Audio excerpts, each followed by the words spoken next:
Okay, this is an example of a conventional retail inventory method. So under retail inventory method, you're always going to have a cost column and a retail column. Conventional inventory, you will always have the markdowns after the cost to retail ratio. Normal breakages or losses will always be after the cost to retail percentage. Discounts are always after the cost to retail percentage. Freight in is always going to be before.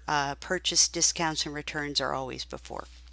So beginning inventory, when we're doing conventional, we're only going to do one cost to retail percentage calculation for everything purchases and beginning inventory. So there's one calculation. So we have beginning inventory, cost and retail. Purchases, you have cost and retail. Purchase returns, because items are physically being returned, you'll have cost and retail. Purchase discounts only affect the cost column because it's just a decrease in the price paid. Freight in only affects the cost column. Markups. I usually deal with the net because it gets confusing if you deal with the markups and the cancellations separately. So markups are an increase to the retail price.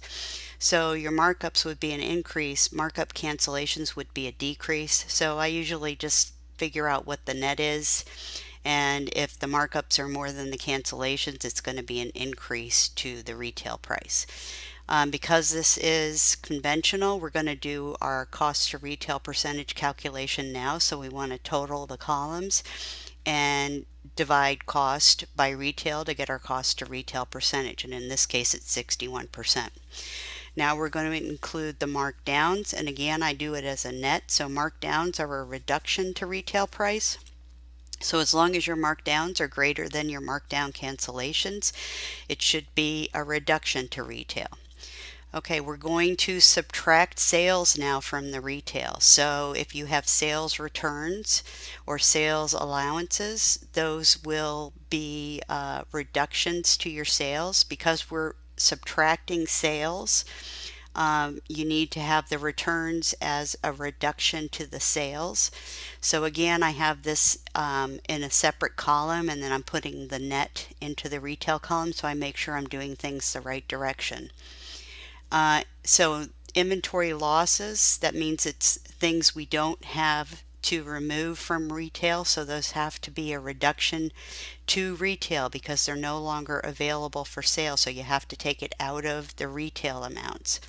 Employee discounts, also the sales were reduced, so the sales number reported is smaller because we gave discounts, so you have to remove the rest of it from the amount of retail that was available for sale.